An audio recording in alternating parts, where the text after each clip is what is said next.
በነገራችን ላይ አስተውላችሁ ከሆነ አሁን 35 እና 40 ሆኖ እናቶቻችን መውለድ ያቅታቸዋል። ይህን ነገር ማረጥ እንለዋለን ወይም ሜኖፖዝ። ማታ ማታ የሙቀት ስሜትና ላበት በጣም የሚያስቸግራችሁ እናቶች፣ በጣም ትንሽ መንገድ እንደሄዳችሁ የድካም ስሜት የሚሰማችሁ፣ የባህሪ ለውጥ በጣም የሚያስቸግራችሁ መነጫነጭ አይነት ስሜት በሆነው ባልሆነ የምትከፉ ከሆነ በየወሩ ደግሞ ፔሪዳችሁ በጣም የሚዛባባችሁ እናቶች እንግዲህ ይህ የማረጥ ምልክቶች ናቸው። በነገራችሁ እነዚህን አሁን የምዘረዝርላችሁን 12 ምግቦች ሁላችሁም እናቶች ልታገኟቸው የምትችሉ ናቸው። እነዚህን ከተመገባችሁ እንግዲህ በሚገርማችሁ ሁኔታ በጣም ትልቅ ለውጥ ታመጣላችሁ ማለት ነው። ቪዲዮውን እስከ መጨረሻ ከተመለከታችሁት ደግሞ ቁርስ ላይ፣ ምሳ ላይ እና እራት ላይ ምን መመገብ እንዳለባችሁ በቀጥታ ስለምነግራችሁ አብራችሁ ቆዩ። ሰላም እንዴት ናችሁ? በድጋሚ በሌላ ቪዲዮ ተመልሻለሁ። ስጀምር ቪዲዮ ላይክ ስታረጉት እንግዲህ ለብዙ ቤተሰቦች ይደርስልኛል ማለት ነው። ኮሜንት ሴክሽን ላይ ደግሞ ኮሜንት አስቀምጡ፣ የሁላችሁም መልሳለሁ። አሁን ጊዜያችሁን ሳልሻማ ወደ ቪዲዮ ነው። እንግዲህ ውድ ቤተሰቦች ቀደም እንደነገርኳችሁ ማረጥ ወይም ደግሞ ሜኖፖዝ የምንለው ነገር የሴት ልጅ ተፈጥሮ ነው። ይህን ተፈጥሮ ማስቆም አንችልም፣ ቶታሊ እንዳይፈጠር ማድረግ አንችልም። ነገር ግን ማዘግየት እንችላለን። 35፣ 40፣ 45 ላይ የሚፈጠርባቸው እናቶች እንግዲህ ዘግይቶ እንዲፈጠር ማድረግ እንችላለን ማለት ነው። እነዚህን ምግቦች በመጠቀምና ላይፍ ስታይላችሁን ወይም ደግሞ የአኗኗር ዘይቤያችሁን ኮምፕሊትሊ በመቀየር ማለት ነው። እንግዲህ ጠቃሚ ያልኳችሁን ምግቦች ነው ዘርዘር አድርጌ የምነግራችሁ ውድ ቤተሰቦች። የመጀመሪያው ምንድነው? ተልባ ነው። ተልባ እንግዲህ አብዛኞቹ እናቶቻችን በአቅራቢያችሁ ልታገኙት የምትችሉትና በጣም ወሳኝ የምንለው ምግብ ነው። እንግዲህ ማረጥን ለማዘግየት ማለት ነው። ተልባ እንግዲህ በውስጡ ይሄ ፋይቶኤስትሮጅን የምንለው ንጥረ ነገር አለው። ከዚህ ንጥረ ነገር ውስጥ ደግሞ ስፔሻሊ ሊግናን የምንለው በጣም ወሳኝ የሆነ ንጥረ ነገር ኤስትሮጅን ሆርሞን በሴቶች ላይ እንግዲህ ለሪፕሮዳክቲቭ ኦርጋኖች በጣም አስፈላጊ የሚባለው ሆርሞንን እንግዲህ የያዘና እሱ እንዲመረት የሚያደርግ ምርጥ ምግብ ነው ማለት ነው። እሱ ደግሞ እንዴት አድርጋችሁ ነው የምትጠቀሙት መሰላችሁ? ከ1 እስከ 2 ማንኪያ ተልባ በየቀኑ ልትጠቀሙ ትችላላችሁ። ወይም ደግሞ ከሌሎች ምግቦች ጋር በመጨመር ተልባውን እንግዲህ በደንብ መጠቀም መቻል ይኖርባችኋል ማለት ነው። ተልባ እንግዲህ ከእርጎ ጋር ከአጃና ከለውዝ ጋር ቀላቅላችሁ ብትመገቡት በጣም ይመረጣል ማለት ነው። ሌላኛው ደግሞ የተፈጨ ተልባ ብትመገቡ በጣም ተመራጭ አድርገዋል። ምክንያቱም ይሄ አብዞርቤሽን ወይም ደግሞ ውህደቱ በሚገባ እንዲዋሃድ ማለት ነው። ሌላኛው ግን ስታስቀምጡ ተልባን እንግዲህ ፍሪጅ ላይ አድርጋችሁ ብታስቀምጡ በጣም የተሻለ ነው ማለት ነው። በሁለተኛ ደግሞ በጣም ወሳኝ ከሚባሉት ምግብ ውስጥ የሚመደበው ምንድነው? አኩሪ አተርና የአኩሪ አተር ፕሮዳክቶችን መጠቀም። አኩሪ አተርና የአኩሪ አተር ውጤቶች እንዴት አድርጎ ከማረጥ ይከላከለናል ስንል አሁንም በውስጡ እንግዲህ ገራሚ የሆነ ንጥረ ነገር ይዟል። አሁንም አይዞፍላቨንስ የሚባል አሁን ስለ ንጥረ ነገሩ ተውትና እናንተ እንዴት አድርጋችሁ መጠቀም እንዳለባችሁ ነው መረዳት ያለባችሁ ማለት ነው። ይሄ ንጥረ ነገር በሚገርማችሁ ሁኔታ አሁንም ደግሞ ኢስትሮጅን የሚባለውን ሆርሞን ይደግፍልናል ማለት ነው እንዳይቀንስብን። ከዚህ በተጨማሪ ግን ይሄ ኦቫሪ ወይም ደግሞ እንቁላሎች የሚመረትበት የሴቶች የማህፀን ክፍል አለ።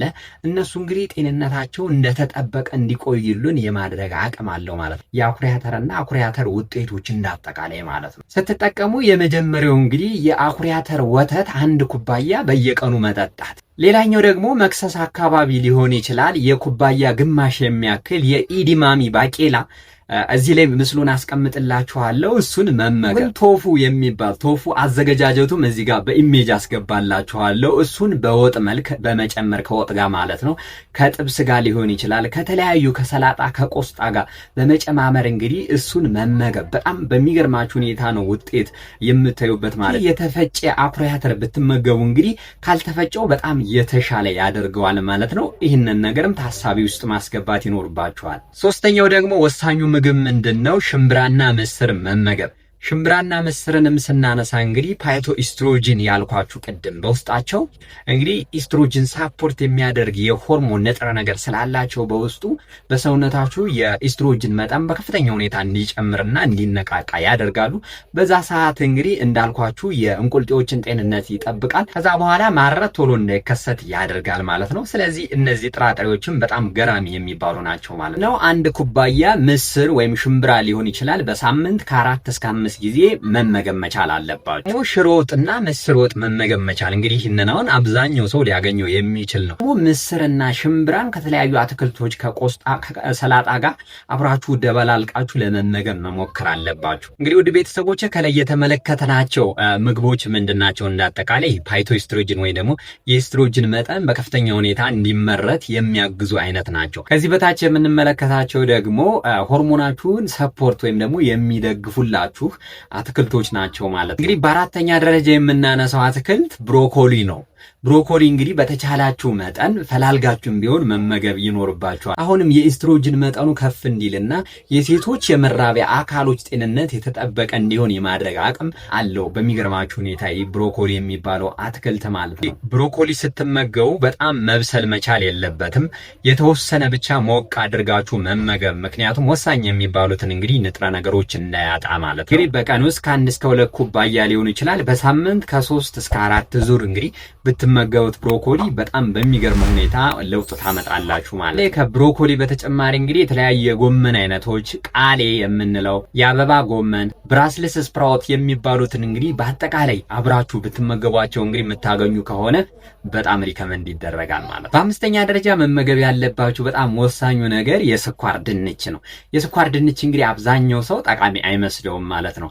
ከገዛ በኋላም በስርዓት አይጠቀመውም። ስለዚህ ጥቅሙን እንግዲህ ከዚህ ቀጥዬ ዘርዘር አድርጌ ልንገራችሁ። የስኳር ድንች በቤታ ካሮቲን እና በቫይታሚን ቢ6 የበለጸገ ምግብ ነው። ስለዚህ የፕሮጀስትሮን መጠናችሁ በከፍተኛ ሁኔታ እንዲጨምርና ከሆርሞን ጋር ተያይዘው የሚመጡ ምልክቶችን ከናንተ ላይ እንግዲህ ያስወግድላችኋል ማለት ነው። ሴቶች እንግዲህ እንደምታስተውሉት ከሆነ በእናንተ በኩል የሚመጡት ምልክቶች አብዛኛ በሆርሞን ከፍና ዝቅ ማለት ስለሆነ እሱን ነገር የማመጣጠን አቅም አለው ማለት ነው። የስኳር ድንችን በምትመገቡበት ሰዓት በጣም መብሰል መቻል የለበትም። የተወሰነ ከበሰለ ይበቃል ማለት። በቀን ውስጥ እንግዲህ መካከለኛ እንደ ስኳር ድንች አግኝታችሁ የምትመገቡ ከሆነ እንግዲህ በሚገርማችሁ ሁኔታ በጣም ያግዛችኋል ማለት ነው። የስኳር ድንች እንግዲህ ጥቅሙ ይሄ ብቻ አይደለም፣ ከፍተኛ የሆነ የካርቦሃይድሬት መጠንን ለመተካትም ያግዘናል ማለት ነው። ሌላኛው ግን እንግዲህ ካለ እድሜያችሁ እንዳታርጡ የሚያደርጋችሁ ነገር ምንድነው? ኦሜጋ 3 ሊገኝባቸው የሚችሉ ምግቦችንና ጤነኛ የሆኑ ምግቦችን መመገብ ነው። የመጀመሪያው እንግዲህ የአሳ ዘይትን መመገብ ነው። የአሳ ዘይት ስንል እንግዲህ ብዙ አይነት አለ።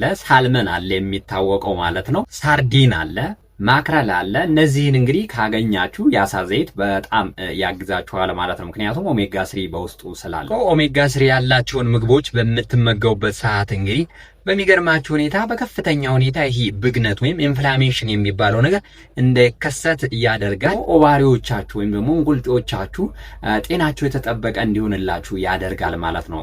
ሴት እህቶቻችን ላይ የአሳ ዘይት ስትጠቀሙ እንግዲህ ከ2 እስከ 3 መለኪያ በየሳምንቱ ወይም ደግሞ ከ100 እስከ 150 ግራም በየሳምንቱ ብትወስዱ እንግዲህ እናንተ ይሄ ማረጥ የሚባለውን ነገር በደንብ ትከላከላላችሁ ማለት ነው። ሰባተኛው ግን ያለ እድሜያችሁ ማረጥ እንዳይከሰትባችሁ መመገብ ያለባችሁ ነገር አቮካዶ ነው።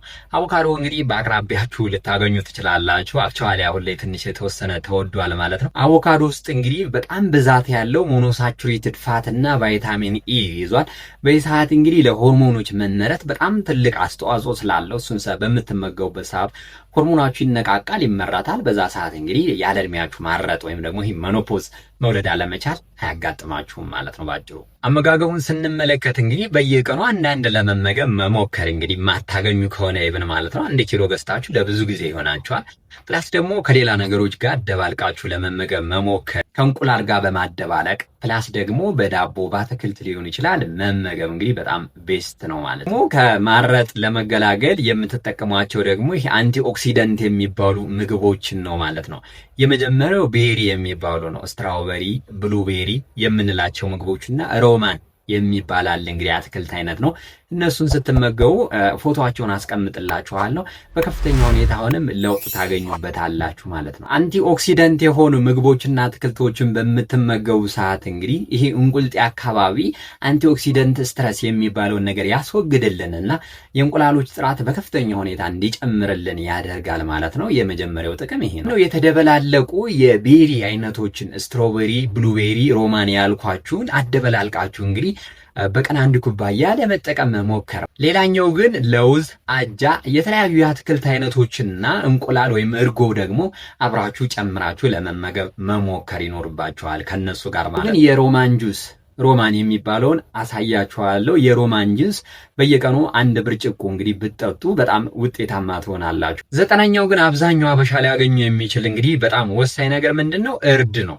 እርድ እንግዲህ በውስጡ ከርከሚን የሚባል በጣም ወሳኝ ንጥረ ነገር አለው በውስጡ። ይህም ማለት ነው ይህ ንጥረ ነገር እንግዲህ ለተለያዩ ብግነቶች ወይም ኢንፌክሽኖች፣ ኢንፍላሜሽኖች እንዳይከሰቱባችሁ ያደርጋል። በሆርሞን ማነስ ምክንያት የሚመጡ በሽታዎችን የመከላከል አቅም አለው እንግዲህ እርድ ማለት ነው። በመጀመሪያ ማድረግ የምትችሉት ምንድነው? 1 ማንኪያ እርድ እንግዲህ ከተለያዩ ነገሮች ጋር ከወጥ ጋር ሊሆን ይችላል ወይም ከአጥሚት ጋር ከተፈላ ወተት ጋር ጨምራችሁ መመገብ። እንግዲህ በጣም እንድትወስዱት የሚመከረው ምንድነው? 1 ብርጭቆ የተፈላ ወተት፣ ግማሽ ማንኪያ እርድ፣ ከዛ በኋላ ደግሞ ቁንዶ በርበሬ ጨምራችሁ እነዚህ ሶስቶችን ብትመገቡ እንግዲህ በሚገርማችሁ ሁኔታ የሚገርም ለውጥ ነው የምታስመዘግቡት ማለት ነው። እና የመጨረሻው ምንድነው? በማዕድን የበለጸጉ ምግቦችን መመገብ። ከዚህ ከማረጥ ያለ እድሜያችሁ ከማረጥ ለመገላገል ማለት ነው። የመጀመሪያው እንግዲህ በማዕድን የበለጸገ ምግብ ሰሊጥና የሰሊጥ ቅቤ ነው። ሰሊጥ በውስጡ እንግዲህ ዚንክና ካልሲየም ይዟል። ዚንክና ካልሲየም በውስጡ መያዙ ደግሞ እንቁልጤ አካባቢ ወይም ደግሞ ይህ እንቁላል የሚመረትበት የማህፀን ክፍል አንደኛ ጤንነቱ በጣም የተጠበቀ እንዲሆን ያደርጋል። ሌላኛው ደግሞ የሆርሞን መዛባት እንዳይገጥማችሁ ያደርጋል ማለት ነው። በሰዓት እንግዲህ በምትመገቡበት ሰዓት እንግዲህ ያለ እድሜያችሁ ማረጥ ቶሎ እንዳይከሰትባችሁ ያደርጋል ማለት ነው። ቅድም እንዳልኳችሁ እንግዲህ ሰሊጥንም በተለያየ መልኩ ልትመገቡ ትችላላችሁ። እስከ 2 ማንኪያ ሰሊጥ እንግዲህ አጥሚት ላይ፣ ወጥ ላይ ሊሆን ይችላል የተለያዩ ነገሮች ላይ እንግዲህ ጨማምራችሁ መመገብ እንግዲህ በጣም ይመከራል ማለት ነው። ሌላኛውና 11ኛው ከማረጥ ለመገላገል መመገብ ያለባችሁ ነገር ምንድነው? እንቁላል ነው። ስፔሻሊ ደግሞ አስኳሉን ማለት ነው። እንቁላል እንግዲህ እንደሚታወቀው በቫይታሚን ዲ፣ በኮላይን እና ጤነኛ በሆነ በኮሌስትሮል የበለጸገ ነው እንቁላል ማለት ነው። ስለዚህ አሁንም እንደነገርኳችሁ የሴቶችን የመራቢያ አካል ጤንነት የተጠበቀ እንዲሆን ያደርጋል። የሆርሞኖች ደግሞ ኢምባላንስ እንዳይገጥማችሁ ያደርጋል። ስለዚህ በጣም ሪከመንድ ይደረጋል። እንቁላል እንግዲህ በቀን ከ1 እስከ 2 እንቁላል ብትመገቡ አስኳሉን ደግሞ መጣል የለባችሁም። ዋናው የሚፈለገው እሱ ስለሆነ ማለት ነው። ከቻላችሁ ደግሞ ሳይበስል መጠጣት የምችሉ እናቶች ካላችሁ እንደዛ ብታደርጉ ሪከመንድ ይደረጋል ማለት ነው። ካበሰላችሁት ግን በጣም መብሰል ከወጥ ጋር መብሰል የለበትም። ቀቅላችሁ ለመብላት መሞከር ይኖርባችኋል ማለት ነው። 12ኛውና በጣም ወሳኙ ምግብ ምንድነው? ያልተፈተጉ እህሎችን መመገብ። ያልተፈተጉ እህል ስንል እንግዲህ ወሳኞቹ ምንድነው? የመጀመሪያው ጤፍ ነው፣ እዛ አጃ፣ ከዛ ቡኒ ሩዝ። እነዚህ ሶስቶቹን እንግዲህ በጣም ሪከመንድ ያደርጋችኋል ማለት ነው። ባገኛችሁት አጋጣሚ እነዚህን ለመመገብ መሞከር ይኖርባችኋል ማለት ነው። የእነዚህን ጥቅም ስንመለከት እንግዲህ በደማችሁ ውስጥ ያለውን የስኳር መጠን የማመጣጠን አቅም አላቸው። ፕላስ ደግሞ የሆርሞናል ኢምባላንስ እንዳይገጥማችሁ የማመጣጠን አቅም አላቸው። ስፔሻሊ ደግሞ ጤፍ ማለት ነው። ጤፍ በውስጡ እንግዲህ አይረን፣ ካልሲየም እና ደግሞ ፋይበር አለው ወይም ደግሞ ቅባት አለው። ደግሞ ማረጥ የሚባለው ነገር ቶሎ ሀፕን እንዳያደርግ ያደርጋል ማለት ነው። እዚህ ጋር ግን ማድረግ ያለባችሁ ነገር ምንድነው? ነጭ ሩዝ መመገብ የለባችሁም። ይሄ ነጭ የሆነ ዳቦ ነገር መመገብ የለባችሁም ማለት ነው። አጃን ከ4 እስከ 5 ጊዜ በሳምንት ውስጥ ማለት ነው እንግዲህ ጧት ብትመገቡት በሚገርም ሁኔታ ለውጥ ታስመዘግባላችሁ ማለት ነው። ውድ ቤተሰቦች እስከዚህ እየተመለከታችሁኝ ከሆነ ከልብ አመሰግናለሁ። አንድ ነገር ላስታውሳችሁ እንግዲህ በቅንነት እስከዚህ ከመጣችሁ ሰብስክራይብ ማድረጋችሁን እንዳትረሱ። እናንተ ሰብስክራይብ ስታደርጉ እንግዲህ እኔን በጣም ታበረቱኛላችሁ። ቪዲዮ ላይክ አድርጋችሁ ኮሜንት ሴክሽን ላይ ደግሞ ኮሜንታችሁን አስቀምጡ፣ የእያንዳንዳችሁን መልሳለሁ። አሁን ደግሞ ወደ መጨረሻው ማጠቃለያ ሲሄድ መመገብ የሌለባችሁ ነገርስ ምንድነው የሚለው በጣም ወሳኝ የሆነውን ነገር ባጭሩ ልንገራችሁ። የመጀመሪያው ምንድነው? ስኳር ያላቸው ነገሮችን መመገብ ኮምፕሌትሊ እና ደግሞ ነጭ ነገሮችን ቅድም እናርጓችሁ ይሄ ነጭ ዳቦ ሊሆን ይችላል፣ ነጭ ሩዝ ሊሆን ይችላል። ስኳር በውስጣቸው ሊኖራቸው የሚችሉ ነገሮችን እንግዲህ ኮምፕሌትሊ ማስወገድ መቻል ይኖርባችኋል የመጀመሪያው። ሌላኛው ደግሞ የፋስት ፉድ እና ኦልሬዲ ያለቀላቸው የታሸጉ ምግቦችን መመገብ የለባችሁም። እነሱን ማስወገድ አለባችሁ። ሶስተኛው ግን አልኮል መጠጣት የለባችሁም። ቡናም ቢሆን እንግዲህ ከመጠን በላይ መጠጣት የለባችሁም። በቀን 1 ሲኒ ብቻ ከቻላችሁ እንግዲህ መጠጣት ይጠበቅባችኋል ማለት ነው። ከዛ በላይ ሪከመንድ አይደረግ። በፕላስቲክ የታሸጉና ኦርጋኒክ ያልሆኑ ምግቦችን ከመመገብ መቆጠብ መቻል አለባችሁ፣ ጤናችሁን ለመጠበቅ ሲባል ማለት ነው። እንግዲህ መጨረሻ ነግራችኋለሁ ብዬ ቃል የገባውላችሁ ነገር እንዴት ብታረጉ ይሻላል የሚለውን ነገር ልንገራችሁ። ጧት ላይ እንግዲህ የተፈጨ አጃ፣ እዛ ተልባና ቤሪ፣ ብሉበሪ፣ ስትሮቤሪ ያልኳችሁን ማለት ነው ደበላልቃችሁ ቁርስ ላይ መመገብ። ምሳ ላይ ደግሞ ምስር ወጥ በጤፍ እንጀራ፣ ከዛ ደግሞ የተወሰነ አቮካዶ ጣል አድርጋችሁ ምሳ ላይ መመገብ። መክሰስ አካባቢ ደግሞ የአኩሪ አተር ወተት ሊሆን ይችላል። ወይም ደግሞ የሮማን ጁስ፣ ሰሊጥ አድርጋችሁ እነዚህን እንግዲህ ለመመገብ መሞከር ማለት ነው። ማታ ላይ ግን ቶፉ የሚባለውን ነገር ቀደም ያሳየዋችሁን ማለት ነው። ከዛ ደግሞ ስኳር ድንችና ብሮኮሊ እነዚህን ቀላቅላችሁ እንግዲህ ከተመገባችሁ በሚገርማችሁ ሁኔታ ቀጥተኛ የሆነ ለውጥ ነው የምታገኙ ሰውነታችሁ ላይ። ሴት እህቶቻችን እንግዲህ ስፔሻሊ እድሜያችሁ እየጨመረ በሚሄድበት ሰዓት ሰውነታችሁ የሚወሰነው ወይም ደግሞ ሆርሞናችሁ የሚወሰኑት በምትመገቧቸው ምግብ ነው። ስለዚህ ምግብ ላይ በጣም ትኩረት ማድረግ ይኖርባችኋል። እንግዲህ እነዚህን 12ቱን ተመገቡ እያልኳችሁ ያስጨነኳችሁ ሳይሆን በአቅራቢያችሁ የምታገኟቸውን ከ2 እስከ 3 የሚሆኑትን እንግዲህ ለሳምንት በጣም ኮንሲስተንሲ ኖሯችሁ ሞክሯቸውና ሰውነታችሁ ላይ በሚገባ ለውጥ ታገኛላችሁ ማለት ነው። የሚመቻችሁን የምታገኙትን ምግብ ኮሜንት ሴክሽን ላይ አስቀምጡልኝ። ጠቃሚ ሆኖ ካገኛችሁት ደግሞ ሰብስክራይብ በማድረግ ቪዲዮ ላይክ አድርጉት። ለሌሎች እህቶቻችን እንግዲህ ሼር በማድረግ እኔንም ሳፖርት አድርጉኝ። በሌላ ቪዲዮ ሌላ ጊዜ መለሳለሁ። እስከዛው ግን ቸር ሰንብቱልኝ።